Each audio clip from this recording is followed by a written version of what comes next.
My name is Ada, and I am 28 years old.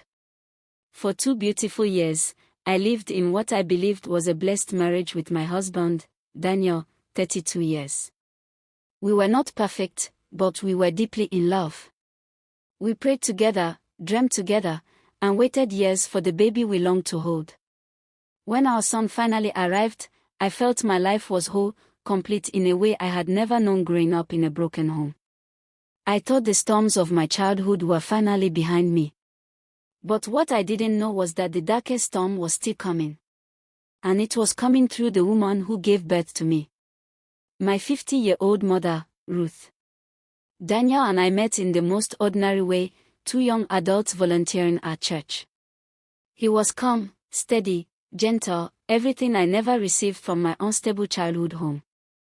My mother was always reckless.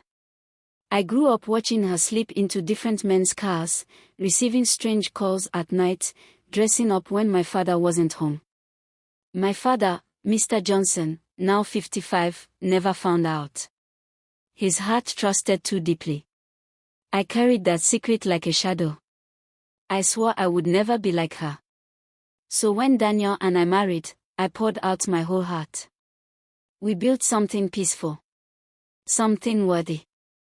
But peace is fragile when one person in your life only knows how to destroy. When I gave birth to my son, I invited my mother to stay with us for a few weeks. I wanted help. I wanted support.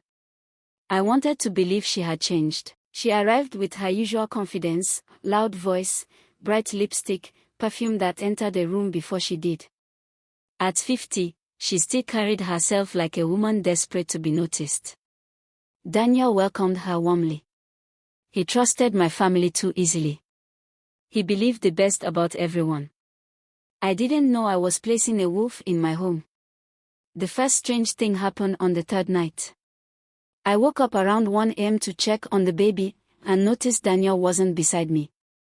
I found him downstairs, sitting on the couch, looking tense. "Are you okay?" I asked. He said he couldn't sleep. I believed him. But then I saw something, my mother's bedroom door opening slightly. A shadow moving behind it. A whisper. A giggle.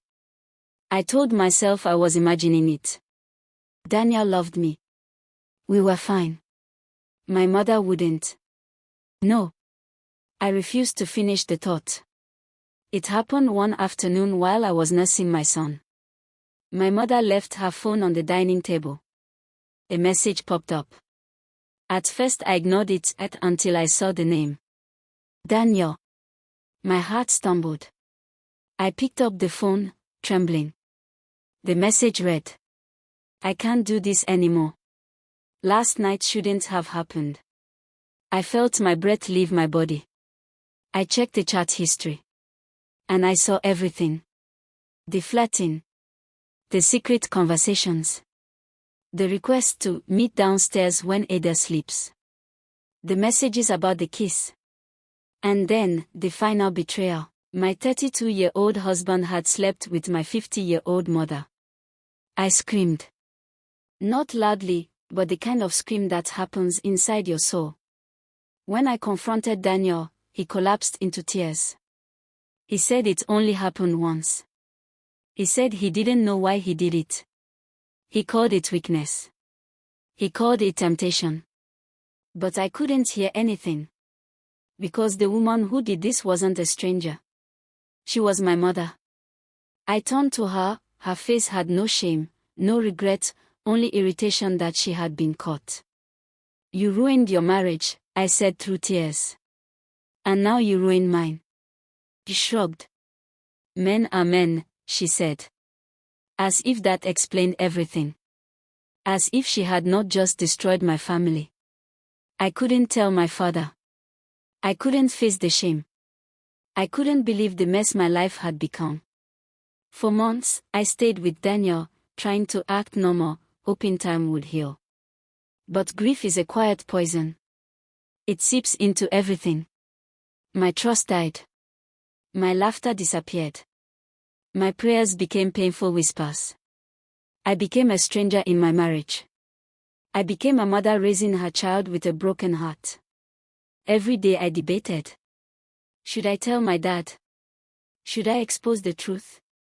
Should I protect the family, or protect myself? At night, I stared at Daniel sleeping beside me and I wondered. Is this my cross to carry, or my chains to break? The breaking point came when I found my father sitting alone outside, looking troubled. He said, Ada, I feel like there is something you're hiding from me. I broke. 2 years of silence. Months of torment. A lifetime of protecting a woman who never protected me. I told him everything. From my childhood secrets. To the betrayal in my own home. My father's face crumbled. He didn't shout. Didn't hit anything. Didn't curse. He simply stood. Walked to the living room. Looked at my mother and said, for the first time in my life, I see who you truly are. That night, he packed his things. And left her. I asked Daniel to leave too. Not out of revenge, out of self-preservation. My mother tried to blame everyone but herself. But doors closed. People walked away. Her influence ended. Her reign of quiet destruction came to a silent, heavy end. Daniel begged, cried, apologized. But trust is glass. Once it shatters, you can gather the pieces, but you will always see the cracks. Months passed. I healed slowly. I became stronger, wiser, more aware. I learned that truth hurts. But silence kills. My father and I grew closer. My son grew healthy and joyful. We built something new. Something honest. I do not know if I made every decision perfectly. Pain does not come with instructions. But I know this. I chose truth. I chose peace. I chose myself. Do you think I did the right thing by telling my family the truth? Or should I have stayed silent and continued with my marriage?